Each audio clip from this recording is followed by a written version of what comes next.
حسین تجھے سلام، میرے حسین تجھے سلام سلام۔ السلام علیکم ورحمۃ اللہ وبرکاتہ۔ الحمدللہ رب العالمین وصلی اللہ علی سید الانبیاء والمرسلین وعلی جمیع الانبیاء والمرسلین وعلی الملائکۃ المقربین وعلی آلہ واصحابہ اجمعین۔ ان اللہ وملائکتہ یصلون علی النبی یا ایہا الذین آمنوا صلوا علیہ وسلموا تسلیما۔ اللہم صلی وسلم وبارک علی حبیبک سیدنا محمد وعلی آلہ واصحابہ اجمعین۔ حضرت تقدس معاب علامہ محمد اسلم جاوید صاحب قبلہ کامل جامع نظامیہ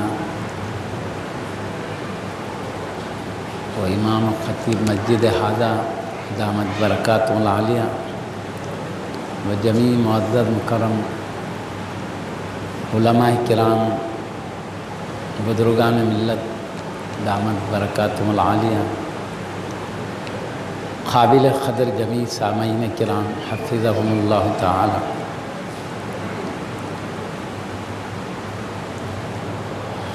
ہم پر اللہ پاک کا بے حد احسان ہے کہ اس نے ہمیں اپنے گھر میں اپنے پیارے حبیب حضرت سیدنا محمد رسول اللہ صلی اللہ علیہ وسلم کے لاڈلے عظمت اور عفت والے نواسے حضرت سیدنا امام حسین عالی مقام رضی اللہ تعالیٰ عنہ کے ذکر شریف کی نورانی محفل میں حاضر ہونے کا شرف عطا فرمایا ہے۔ ہم کو اپنے پاک پروردگار کے ایک ایک انعام پر شکر گزار رہنا چاہیے۔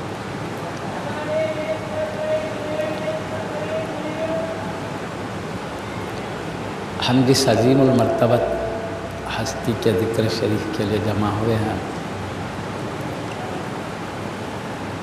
ان کے نام مبارک کو اور ان کی عظمت و شان کو اللہ نے مشرق سے مغرب تک، شمال سے جنوب تک اور زمین سے لے کر عرش الہی تک بلند فرمایا ہے۔ اللہ پاک نے آپ کو انتہائی عظیم خاندان عطا فرمایا، جو تمام خاندانوں میں اعلیٰ خاندان ہے، سب گھرانوں میں اعلیٰ گھرانہ ہے، کیونکہ اللہ کے حبیب صلی اللہ علیہ وسلم نے ارشاد فرمایا، اللہ نے جب مخلوق کو پیدا فرمایا اس کے دو حصے فرمائے۔ اللہ نے عرب کو پیدا فرمایا، عجم کو پیدا فرمایا۔ ان میں جو اعلیٰ ہے اس میں مجھے رکھا، پیارے نبی صلی اللہ علیہ وسلم کا ارشاد ہے۔ پھر عرب کے کئی قبیلے بنائے، تو ان قبیلوں میں جو سب سے اعلیٰ قبیلہ تھا اس میں مجھے پیدا فرمایا۔ پھر اس اعلیٰ قبیلے کے کئی گھرانے فرمائے، تو ان سب گھرانوں میں جو اعلیٰ گھرانہ تھا اس میں مجھے پیدا فرمایا۔ تو آقا صلی اللہ علیہ وسلم فرماتے ہیں فَأَنَا خَيْرُكُمْ بَيْتًا وَخَيْرُكُمْ نَفْسًا، میں تم سب میں ذات کے اعتبار سے بھی بہتر ہوں اور گھرانے کے اعتبار سے بھی بہتر ہوں۔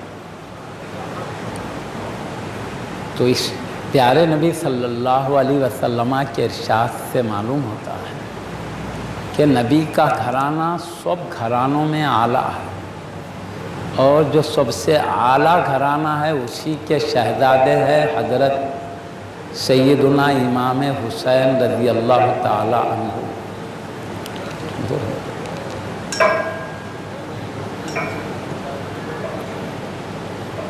سب سے بلند گھرانہ، تو خاندان حبیب پاک کا ہے، آپ پیارے نبی محمد الرسول اللہ صلی اللہ علیہ وسلم کے نواسے ہیں، اور حبیب صلی اللہ علیہ وسلم کے چچا کے فرزند چچیرے بھائی حضرت سیدنا علی مرتضیٰ حیدر کرار رضی اللہ عنہ کے لخت جگر ہیں۔ خلیفہ رسول اللہ حضرت سیدنا علی مرتضیٰ رضی اللہ عنہ آپ کے ابا جان، جو پیارے نبی کے چچیرے بھائی ہوتے ہیں، یعنی نبی کا جو گھرانہ ہے وہی گھرانہ حضرت سیدنا علی مرتضیٰ رضی اللہ عنہ کا، انہی کے شہزادے آپ ہیں۔ پھر آپ کی امی جان اللہ کے حبیب صلی اللہ علیہ وسلم کی بیٹی ہیں اور سارے جنتی عورتوں کی سردار ہیں، تو آپ کے ابا جان بھی لاجواب ہیں، آپ کی امی جان بھی لاجواب۔ اس طرح حضرت سیدنا امام حسین رضی اللہ تعالیٰ عنہ خاندان کے اعتبار سے انتہائی اونچے مقام پر فائز ہیں، سب سے بڑے گھرانے سے آپ کا تعلق، آپ کے گھرانے سے بڑا گھرانہ کوئی گھرانہ نہیں ہے، اور ذات کے اعتبار سے بھی، یعنی آپ کی ذات مبارک میں ایسے کمالات، ایسے اوصاف جمع ہیں جو تمام خوبیوں کے جامع سب کو جمع کرنے والے، ہر خوبی آپ کی ذات میں شامل ہے، ہر خوبی کے آپ مالک ہیں، تمام جتنے اچھے اوصاف ہو سکتے ہیں وہ سب آپ کی ذات میں موجود ہیں۔ اس طرح بھی آپ بلند مقام رکھتے ہیں، خاندان کے اعتبار سے بھی، اپنی ذاتی شان و جلالت کے اعتبار سے بھی۔ خاندان کا تعلق محنت سے نہیں ہے، کوشش سے نہیں ہے، بلکہ اللہ اپنے کرم سے عطا فرماتا ہے بڑا گھرانہ۔ تو جو بے کوشش کے صرف رب کے فضل سے ملا کرتا ہے وہ اعلیٰ مقام بھی آپ کو حاصل ہے، اور جس کو حاصل کرنے کے لیے کوشش کرنا پڑتا ہے وہ بھی آپ کو حاصل ہے۔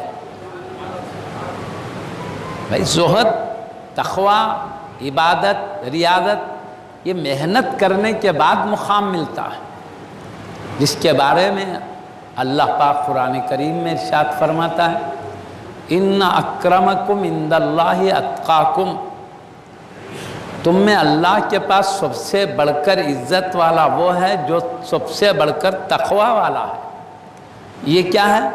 تقویٰ اپنی محنت سے تعلق رکھتا ہے، اور خاندانی شرف یہ خالص اللہ کا کرم ہوتا ہے، اس میں محنت کا تعلق نہیں ہوتا۔ تو اللہ پاک جو چیز بغیر محنت کے حاصل ہوتی ہے سیدنا امام حسین رضی اللہ عنہ کو وہ بھی عطا فرمایا ہے، اور جو مقام محنتوں سے ملتا ہے وہ بھی عطا فرمایا ہے۔ آپ دیکھیے تقریباً 20 حج آپ نے مدینہ منورہ سے مکہ شریف تک پیدل چل کے ادا فرمائے۔ اب سمجھ سکتے ہیں اللہ اور اس کے رسول کی کتنی اعلیٰ درجے کی محبت آپ کے قلب میں ہے۔ یہ محبت ہی ہے جو کعبے کی طرف لے جا رہی ہے، کیونکہ کعبہ کو اللہ نے اپنی محبت کا مرکز بنایا ہے۔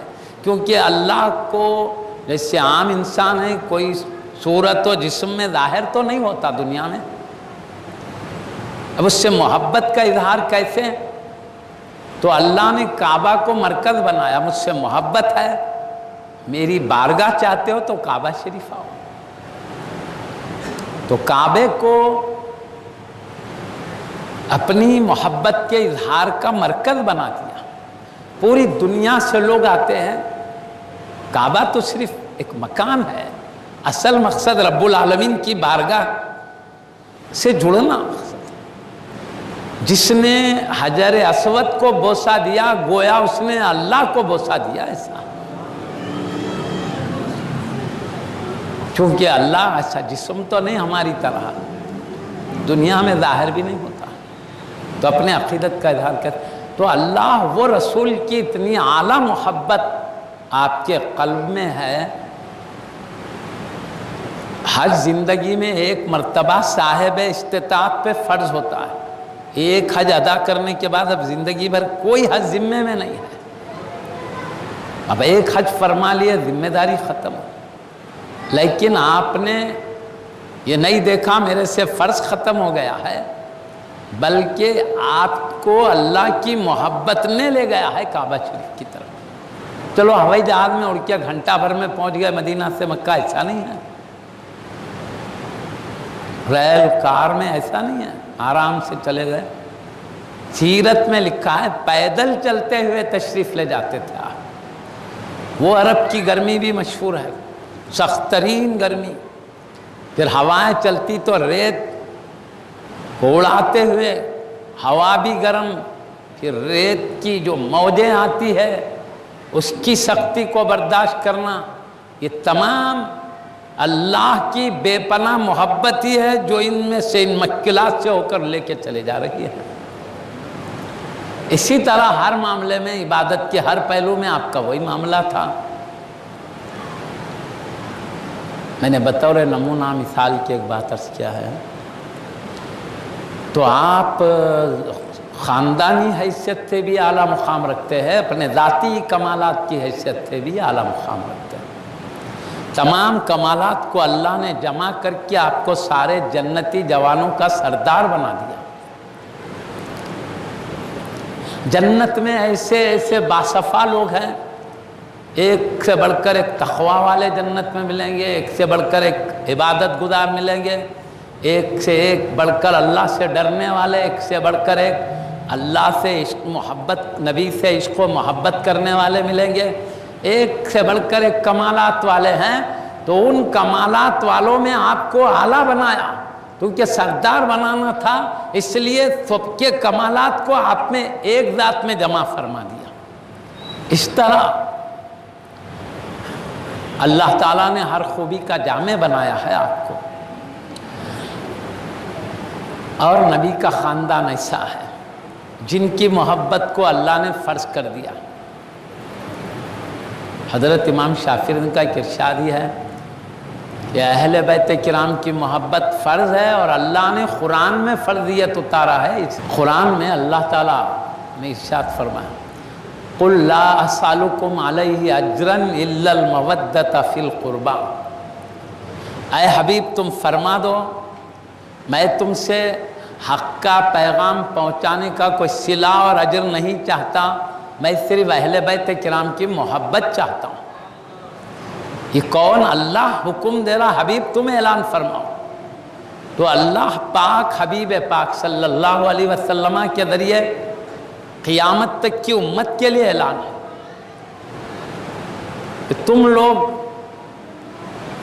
اہل بیت نبی سے محبت کرو، چونکہ یہ اللہ کا حکم ہے اور اللہ کا حکم ہی ہمارا دین ہے، تو اہل بیت سے محبت کرنا یہ دین و ایمان ہوا۔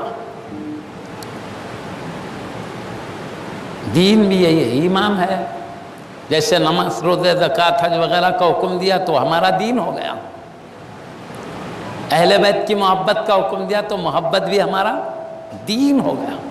ان کی محبت، ان کا ادب احترام ہمارا دین ہے۔ حضرت امام حسین دین بھی ہیں اور دین کو بچانے والے بھی ہیں، یعنی آپ کی عظمت و محبت کو مانو، دین سلامت۔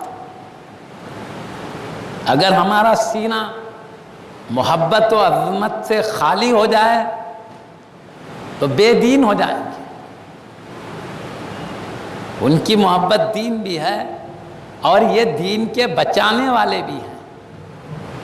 کربلا کے میدان میں وہی کیا ہے، آپ نے اپنے کو قربان کیا دین کو بچانے کے لیے، امت کی سلامتی کے لیے ایسا کیا آپ نے، امت کو بچانے، ان کا دین بچانے کے لیے اپنی قربانی پیش کر دی۔ کیونکہ یزید دین پر قائم نہیں تھا، حکومت پہ بیٹھا تخت پہ، پھر چاہتا تھا امام حسین رضی اللہ عنہ کو، امام حسین اس کو بڑا مان لیں، تو آپ نے کہا میں تجھے بڑا نہیں مانوں گا۔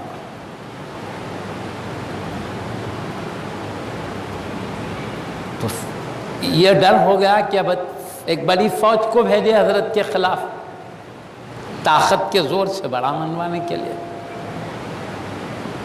مدینہ شریف میں یزید نے فوج کو بھیجنا چاہا تاکہ طاقت کے زور سے امام حسین رضی اللہ تعالیٰ عنہ کے ہاتھ کو اپنے ہاتھ میں لے، یعنی یزید کو بڑا منوائے۔ تو آپ نے دیکھا کہ اگر یہ فوج کو بھیجے گا تو مدینہ کے جتنے بھی رہنے والے مسلمان ہیں میرا ایک خون کا خطرہ بھی بہنے نہیں دیں گے جب تک کہ اپنا آخری خطرے خون نہیں بہا دیں گے۔ یہ سب مل کر میری حفاظت کے لیے اپنی جانیں قربان کر دیں گے۔ تو ہوگا کیا؟ یہ اپنی جانیں قربان کر دیں گے تو ان کی بیویاں بیوہ ہو جائیں گی، ان کے بیٹے یتیم ہو جائیں گے۔ اس طرح حبیب پاک کی اس امت کے اوپر مصیبتیں آ جائیں گی، تکلیفیں پہنچ جائیں گی۔ تو امت مصطفیٰ کو تکلیف سے بچانے کے لیے، ان کو مصیبتوں سے بچانے کے لیے آپ نے ارادہ کیا کہ مدینہ چھوڑ کر مکہ چلے جائیں۔ امت کی خاطر آپ نے کام کیا۔ پھر آپ یہ بھی چاہتے تھے کہ یہاں خون خرابہ ہوگا، مدینہ کی جگہ عظمت و عزت والی جگہ ہے، حرمت و شرف والی جگہ ہے۔ آپ یہ نہیں چاہتے تھے کہ یہاں جنگ ہو اور اس عظمت والی سرزمین کی بے حرمتی ہو۔ آپ اس کی بے حرمتی سے بھی بچانا چاہتے تھے سرزمین کو، اور امت کو مصیبت سے بھی بچانا چاہتے تھے۔ اس لیے آپ نے مدینے سے ہجرت کر کے مکہ شریف چلے گئے۔ حضرت سیدی محدث دکن سیدنا عبداللہ شاہ صاحب قبلہ علیہ رحمت و رضوان نے شہادت نامہ کتاب میں لکھا ہے، آپ نے مکہ شریف تشریف لے گئے مدینہ کی عظمت و حرمت کی حفاظت کے لیے اور امت کو مصیبتوں سے بچانے کے لیے۔ وہاں مکہ شریف پہنچنے کے بعد کوفہ والوں نے خط لکھنا شروع کیا، حضرت یزید ہم پر مسلط ہو گیا ہے، نہ خود دین پر قائم ہے نہ ہم کو دینی رہنمائی کر رہا ہے، آپ تشریف لا کر ہم کو دین کی رہنمائی کیجئے، قرآن پاک و احادیث شریفہ سے جو احکام آپ نے اپنے نانا جان سے سیکھا ہے، ابا جان سے سیکھا ہے، امی جان سے سیکھا ہے، آپ کے گھرانے میں خود وہی اترا کرتی تھی، آپ وہ دین کو ہمیں سمجھائیے، آ کر ہمیں پیارے نبی کے پاکیزہ قانون کو بتلائیے تاکہ اپنی آنے والی زندگی کو ہم سنوار لیں، ہماری دنیا اور آخرت دونوں بہتر ہو سکے۔ آپ تشریف لائیے۔ ایک ایک خط کو ایک ایک قبیلے والے لکھ رہے تھے، 500 کئی کثیر تھے، ایک ایک خط کئی لوگوں کی طرف سے لکھا جا رہا تھا، ایک نہیں کئی خطوط آنے لگے۔ تو آپ نے دیکھا کہ یہ قوم دین کی صحیح رہنمائی چاہتی ہے، دین کو سمجھ کر اس پر عمل کرنا چاہتے ہیں، اب ان کی رہنمائی ضروری ہو گئی ہے۔ تو آپ نے مکہ سے کوفہ جانے کا ارادہ کیا۔ تو بڑے بڑے درجے کے جو صحابہ رضی اللہ عنہ مجمعین ہیں، انہوں نے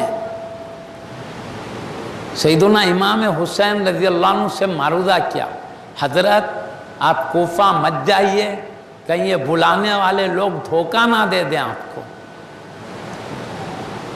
کہیں آپ کو ستائے نہیں، ظلم نہ کر دیں۔ مت جائیے. ہو سکتا ہے دھوکے کی بنیاد پر بلایا جا رہا ہوگا، دل میں سچی محبت نہیں ہوگی، کہ آپ کے ساتھ کوئی غلط برتاؤ نہ ہو جائے، مت جائیے. تو آپ نے فرمایا جب ایک قوم ہدایت پانا چاہتی ہے تو اگر ان کے دل سے نہیں ہے تو ان کی سزا وہ بھگتیں گے. مگر ظاہر میں تو وہ دین سمجھنے کی بات کر رہے ہیں، اس لیے مجھے دین سمجھانا ضروری ہے، میرے اوپر ذمہ داری ہے. اگر وہ قیامت کے دن بولیں گے ہم کو کوئی سمجھانے نہیں آیا، ہم نے حبیب پاک کے نواسے سے بارہا معروضہ کیا پھر بھی نہیں آئے اس لیے ہمارا دین برباد ہو گیا، اس وقت پیارے نبی پوچھیں گے اے میرے لاڈلے نواسے یہ لوگ بلائے تھے تو کیوں رہنمائی نہیں کیا؟ میں کیا جواب دوں گا قیامت کے دن؟ میرا جانا اس وقت ضروری ہے. وہ دھوکہ دیں گے تو اس کی سزا انہیں ہوگی، لیکن میں جاؤں گا، اپنا فریضہ میں ادا کروں. بس صحابہ رضی اللہ عنہ اجمعین بہت ڈر رہے تھے، تو امام حسین رضی اللہ عنہ نے کہا دیکھیں گے ان کا جذبہ سچا ہے یا دھوکہ دینا چاہتے ہیں. آزمانے کے لیے کیا کیا انہوں نے؟ خود تشریف لے جانے سے پہلے اپنے چچیرے بھائی مسلم بن عقیل رضی اللہ عنہ کو بھیجا کوفہ کو، تاکہ ان کے جذبات دیکھے واقع میں سچے جذبے سے بلائے ہیں، اوپر سے ایسے لکھ دیے. تو حضرت سیدنا مسلم بن عقیل رضی اللہ تعالیٰ عنہ تشریف لے گئے. وہاں جانے کے بعد ہزاروں لوگ آپ کے ہاتھ پر بیعت کرتے ہیں، ہزاروں. صبح سے شام تک کئی ہزار لوگ بیعت کر چکے. امام مسلم بن عقیل رضی اللہ عنہ کے ہاتھ میں ہاتھ رکھ کر امام حسین رضی اللہ عنہ کی غلامی کا وعدہ کر رہے تھے وہ لوگ، ہزاروں لوگ. تو آپ نے ایک آدمی کو بھیجا دیا، وہ دور فونوں کا نہیں تھا، ہلو معاملہ یہ ایسا نہیں تھا، جہاز بھی نہیں تھے، کوئی آدمی بیٹھ کے گھنٹے بھر میں جا کے اطلاع دے. کوفے سے مکہ آنے میں 1 مہینے کا فاصلہ. حضرت قبلہ تشریف لا رہے، نعرہ تکبیر سے استقبال کر، نعرہ تکبیر، نعرہ رسالت، یا حسین، نعرہ حسین.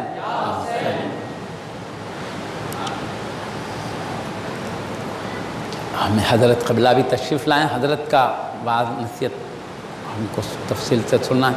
مجھے بھی ایک جگہ بھی جانا ہے، اس لیے میں آپ کو وہی باتیں بول رہے ہیں. آپ بارہا ہمارے باصفہ علماء کرام سے سنتے رہتے، کوئی نئی بات ہے نہیں. سعادت مندی کے لیے ذکر کیا جاتا ہے آپ کو، آپ کا ذکر شریف، ورنہ آپ کا ذکر شریف ایسا نہیں ہے ابھی ہو رہا، سینکڑوں سالوں سے چلا آ رہا ہے، ہمیشہ قیامت تک چلتے رہے گا. محدثین نے کیا، مفسرین نے کیا، فقہا نے کیا، اولیاء اللہ نے، ابدال نے، اختاب نے، اغواس نے، سب نے ذکر کیا. صحابہ میں، اہل بیت، تابعین میں اہل بیت کا ذکر چمکتا تھا، ان کی نورانی میں. یہ ذکر برکتاً برکات حاصل کرنے کے لیے، سعادت مندی کے لیے کیا جاتا ہے اس میں، ورنہ کوئی نئے معلومات آپ کو نہیں، سب جانے بوجھے باتیں ہیں. اب مسلم بن عقیل رضی اللہ عنہ کیا کرے، آدمی کو بھیجا دیا، وہ 1 مہینے کا رستہ پھر مکہ آنے کے لیے.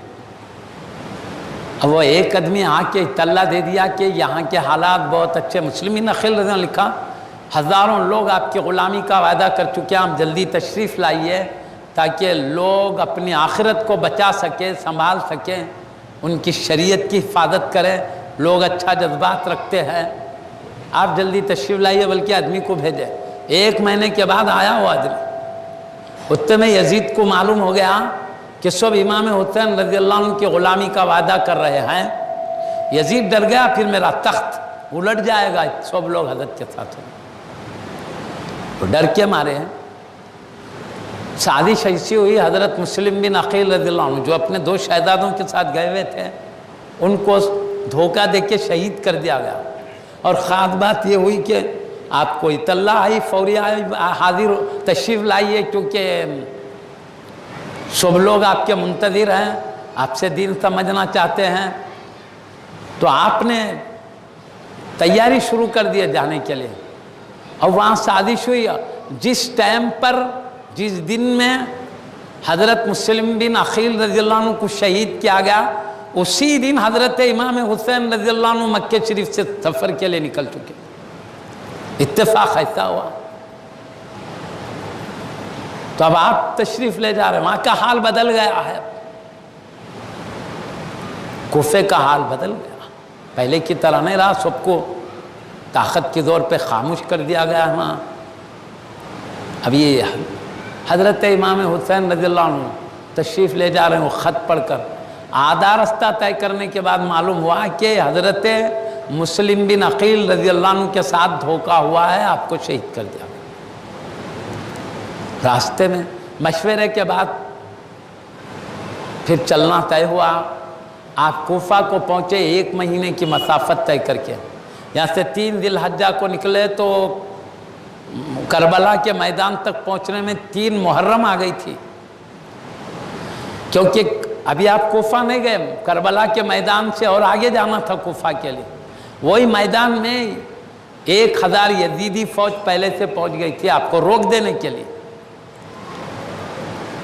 اس کے سپہ سالار تھے حضرت سیدنا حر رضی اللہ تعالیٰ، کیونکہ پہلے تو سپہ سالار ہونے کی حیثیت سے روکے، لیکن بعد میں آپ نے معافی چاہ لیے ہیں، اور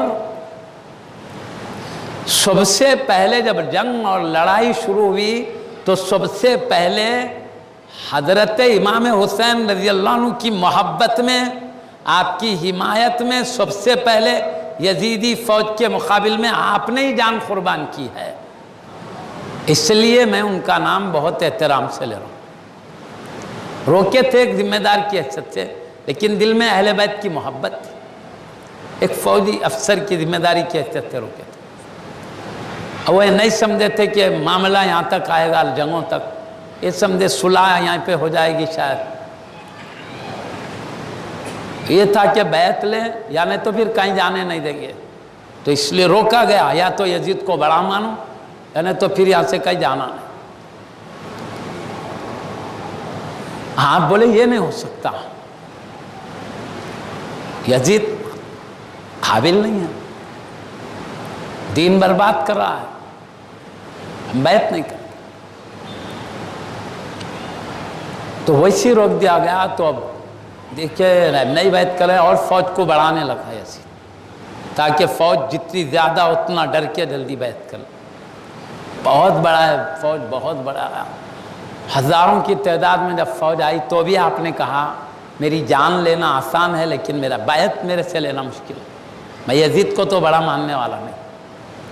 تو پھر تقریباً 7 ذی الحجہ تک تو یہ حال تھا۔ 7 ذی الحجہ کے بعد تو پانی بھی بند کر دیا گیا، دریائے فرات جو تھا، فوج کا پہرا ہو گیا کہ پانی ملنے مت دو امام حسین رضی اللہ عنہ اور خاندان والوں، تاکہ پیاس کی شدت کی وجہ سے تو بڑا مان لے، پریشان ہو کر بڑا مان لے۔ وہ پانی روک دیا گیا۔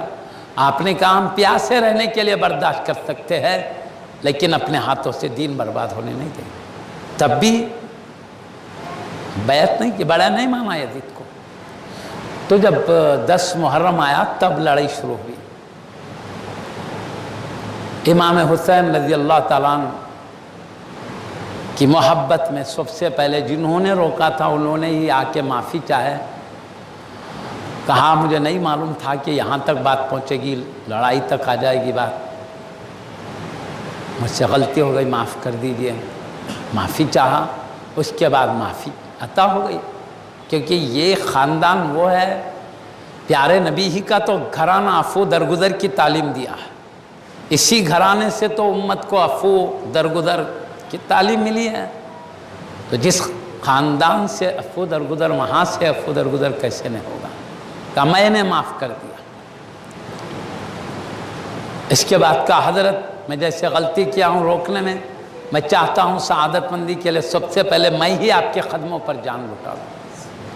آپ نے دیکھا اس میں اس کی سعادت مندی ہے، بڑا مقام ہے، اجازت دے دی ہے۔ تو آپ اب حضرت حر رضی اللہ عنہ نے جو اپنا گھوڑا دوڑاتے ہوئے ادھر آ گئے تھے، جا کر مقابلہ کرے اور شہید ہو گئے۔ اس کے بعد ایک ایک غلام شہید ہوتے رہے۔ جب آپ کے سفر میں چند غلام ساتھ ہو گئے تھے چاہنے والے، وہ شہید ہوئے۔ اس کے بعد خاندان کے شہزادے آگے بڑھنے لگے۔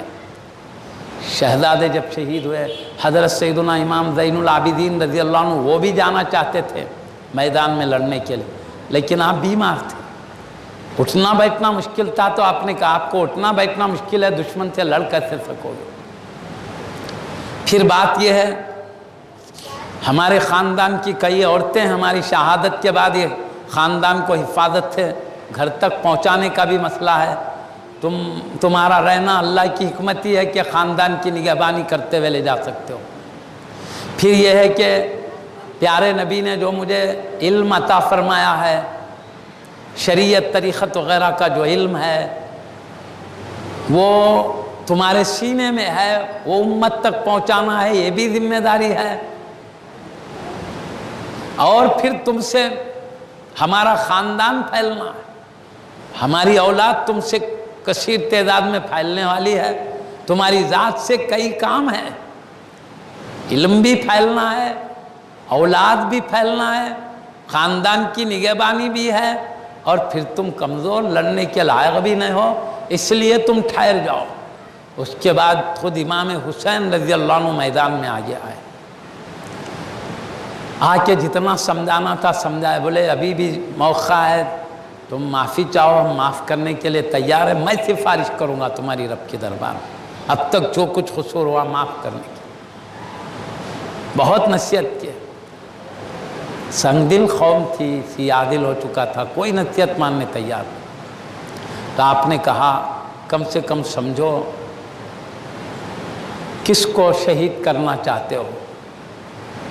یا حضرت سیدہ فاطمہ الزہرا رضی اللہ عنہ، جو اللہ کی حبیب کی انتہائی لاڈلی بیٹی ہے، جو سارے جنتی عورتوں کی سردار، کیا وہ میری ماں نہیں ہے؟ کیا میں خلیفہ رسول اللہ امیر المومنین یہ مرتضی حیدر کرار رضی اللہ عنہ کا شہزادہ نہیں ہوں؟ کیا نبیوں کے سلطان و امام میرے نانا جان نہیں ہے؟ تم کس کو شہید کرنا چاہتے ہو سوچو، اور ناحق محشر کے میدان میں کیا جواب دو گے؟ اپنے آپ کی حفاظت کرو، نصیحت کی ہے کافی۔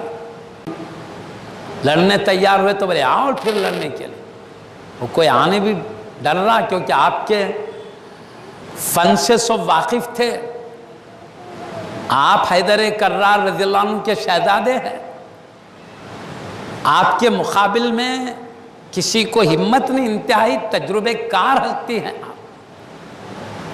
اس فن کے انتہائی اونچے مقام پر فائز ہیں، اس لیے کسی کی ہمت نہیں ہو رہی تھی قریب آنے کے لیے۔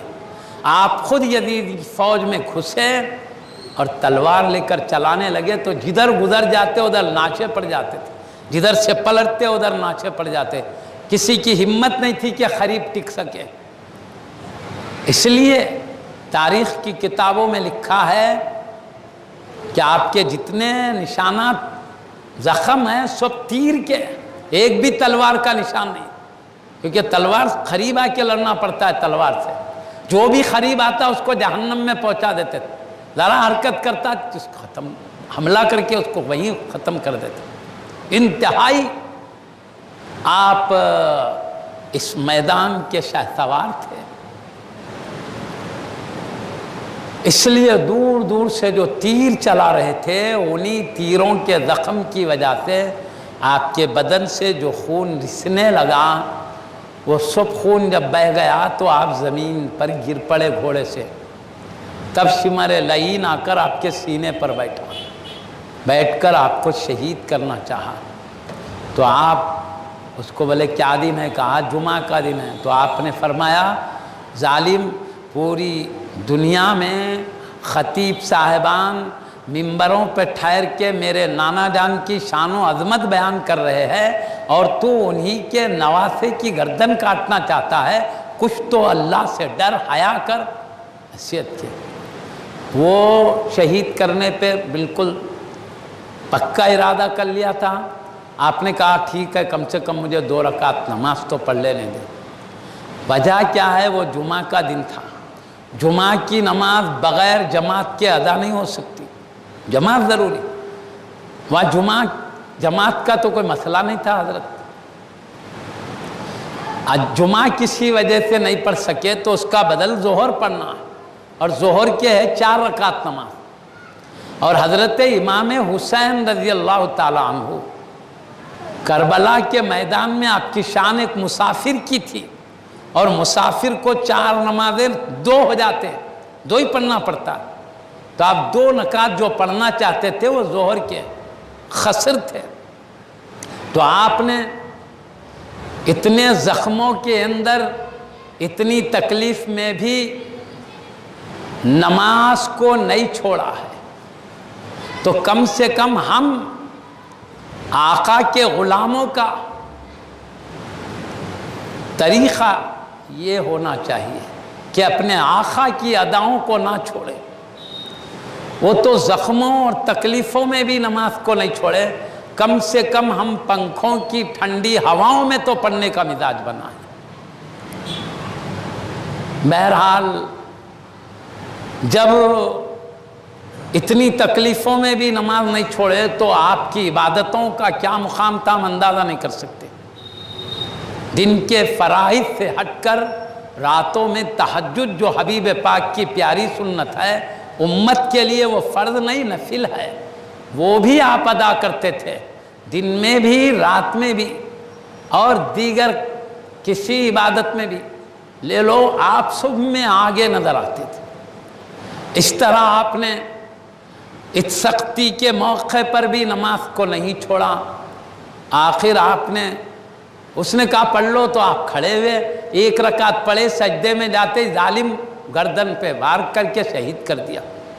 کم سے کم 2 رکعت بھی نہیں پڑھنے تھے۔ اسی نماز کی حالت میں، سجدے کی حالت میں آپ کی روح عرش الہی کی طرف پرواز کر جاتی ہے، آقا حبیب پاک کی بارگاہ سے ہوتے ہوئے اپنے ابا جان، امی جان اور بزرگ ہستیوں سے ہوتے ہوئے عرش الہی تک پہنچ جاتی ہے۔ کیونکہ ہر کوئی انتقال کر جاتے ہیں تو جنت میں جانے کے لیے خبر کی منزل طے کرنا پڑتا ہے، محشر کا میدان طے کرنا پڑتا ہے، پل صراط کا راستہ طے کرنا پڑتا ہے، تب جا کے جنت میں پہنچتے ہیں۔ لیکن شہید ادھر روح نکلی سیدھے جنت میں چلی جاتی ہے، اور جنتی بدن میں اس روح کو رکھا جاتا ہے۔ یہاں کا بدن خبر میں ہوتا ہے، اور وہاں ایک جنتی بدن ہرے رنگ کے پرندے کی شکل میں ایک بدن اللہ شہید کو عطا کرتا ہے، تو اس میں یہ روح ہوتی ہے۔ پیارے نبی محمد الرسول اللہ صلی اللہ علیہ وسلم نے فرمایا کہ یہ جنت کے جس درخت پہ چاہے پہنچتے ہیں، جو میوہ چاہے کھاتے ہیں، اور جنت کی جس نہر پر چاہے پہنچتے ہیں، وہاں کے نہروں کی جو مختلف شربتیں، مختلف دودھ، شہد، شراب طہورہ، پاک شراب ہے، وہاں کی پاکیزہ پانی جو چاہے اس سے فیض پاتے ہیں، اس کو حاصل کرتے ہیں، پیتے ہیں۔ اور عرش کے نیچے اللہ شہیدوں کے لیے نور کی قندیلیں رکھا ہے، ان نور کی قندیلوں میں بسیرا کیا کرتے رہا کرتے، وہاں رہتے ہیں، جب جی چاہتا ہے جنت کی نہروں کے پاس، باغوں کے پاس پہنچ جاتے ہیں۔ حدیث میں آیا، تو حضرت کی روح انور یہاں سے نکلی، سیدھے عرش الہی پر پہنچ گئی۔ دیگر بڑے بڑے شہداء کے ساتھ آپ کی روح شامل ہو گئی۔ سیدنا فاروق اعظم رضی اللہ عنہ شہید ہے، جو پہلی محرم کو آپ کی شہادت۔ سیدنا عثمان غنی رضی اللہ عنہ شہید ہے۔ سیدنا علی مرتضیٰ حیدر کرار رضی اللہ عنہ شہید ہے۔ پہلے ہی وہ جنت کے اونچے مقام میں انہی عظیم ہستیوں کے ساتھ آپ کی بھی روح انور پہنچ گئی۔ وہ یہ بدن الگ ہے، وہ بدن الگ ہے، صرف شہداء کو وہ بدن ملتا ہے، عام لوگوں کو نہیں۔ ان کی روح خالی الگ رہتی ہے، اپنی اپنی طاقت کے مطابق پرواز کرتے، کوئی آسمان پر، کوئی دوسرے آسمان تک، کوئی 7ویں آسمان تک، کوئی جنت کے دروازے تک، مگر جنت میں صرف شہید جاتے ہیں۔ تو یہ عام شہید کی یہ شان ہے کہ روح نکلتے ہی جنت میں جاتے ہیں، تو سلطان ہیں، شہداء ہیں، سارے شہداء کے امام و سلطان ہیں، وہاں تک آپ کی پرواز ہے، ان میں اونچے درجے کے شہداء کے ساتھ آپ رہا کرتے ہیں۔ اللہ تعالیٰ اس مبارک محفل کو قبول فرمائے، اور ہم کو اس ذکر کے برکت سے گناہ معاف کر دے، ہمیشہ گناہ نافرمانیوں سے ہماری حفاظت فرمائے، ہم کو اے اللہ تیری، تیرے حبیب کی تمام انبیاء رسول اعظام کی، ملائکہ کرام کی، اور تیرے حبیب کے تمام خلفاء راشدین اور اہل بیت کرام، جمیع صحابہ کرام، تمام اولیاء اللہ کی کامل درجے کی محبت عطا فرما، کامل درجے کا ادب عطا فرما، جیسے تو چاہتا ہے ویسے عطا فرما۔ اسی پر ہم کو ثابت قدم رکھ، ان کے سچے غلام بن کر زندگی گزارنے کی توفیق عطا فرما، ہمارا خاتمہ سعادت مندی کے ساتھ ایمان و ہدایت پر فرما، اور تیرے حبیب اور سارے انبیاء ملائکہ کی محبتوں میں فرما، تیرے حبیب کے اہل بیت کرام اور صحابہ کرام کی محبتوں میں ہمارا خاتمہ فرما، تیرے حبیب کے سچے غلاموں اولیاء اللہ کی محبتوں میں ہمارا خاتمہ فرما۔ اے اللہ ہمارے دلوں کو تیرے محبوبوں کی محبت و عظمت کے چراغ سے منور فرما دے، ہمیشہ ان کی محبت و عظمت کا چراغ روشن رکھے۔ محشر کے میدان میں تیرے حبیب کے ان پیارے نواسوں کے ہاتھوں سے تیرے حبیب کے حوض کوثر کا پانی پینا نصیب فرما۔ ان اہل بیت کرام خصوصاً سیدنا امام حسین رضی اللہ تعالیٰ عنہ کے نظر کرم تھے، ان کی شفاعت سے ہمیں بے حساب و کتاب جنت میں داخلہ عطا فرما۔ ہم میں جو جن مشکلات اور مصیبتوں اور بیماریوں میں وہ دور فرما دے آقا، ہمیں صحت، عافیت، راحت و سکون عطا فرما، ہمارے دین کی، ہمارے جان کی، ہمارے مال کی، ہمارے عزتوں کی حفاظت فرما آقا۔ ان اہل بیت کرام کی عظمتوں کے صدقے میں، ان شہداء کرام کے صدقے میں، ان کی شہادت کے بلند مقام کے صدقے میں، ان کے پاکیزہ رخ زیبا کے صدقے میں، اے اللہ ہم کو دنیا اور آخرت ہر جگہ بعظمت و باعزت رکھا، ہر جگہ رسوائی سے بچا، اپنے شان کریمی سے ہماری حفاظت فرما لے۔ اے پاک پروردگار ہمارے دین کی، ہمارے ایمان کی، ہمارے اعمال کی، ہمارے اخلاق، ہر چیز کی حفاظت فرما، ہمارے جان مال کی بھی حفاظت فرما۔ آقا نفس کی شرارتوں سے ہمیں حفاظت فرما، ہم کو شیطانوں کی شرارتوں سے حفاظت فرما لے، ان کے وسوسوں سے حفاظت فرما لے۔ اللہ مخلوق کے شر سے ہماری حفاظت فرما لے، اپنے شان کریمی سے اہل بیت کرام کے نالین کا صدقہ عطا فرما دے، ہمارے اٹھنے سے پہلے ہمارے گناہوں کو معاف فرما دے، گناہوں کو نیکیوں سے بدل دے آقا، ہماری تقدیر کو سعادت مندی، اچھے اعمال، اچھے عقیدے، اچھے اعمال والے، تیرے محبوبوں سے محبت کرنے، عظمت کرنے والے بنا دے، تیرے اہل بیت کی محبت میں زندہ رہیں، انہی کی محبت میں مریں، انہی کی محبت کے ساتھ اٹھیں، وآخر دعوانا الحمدللہ رب العالمین۔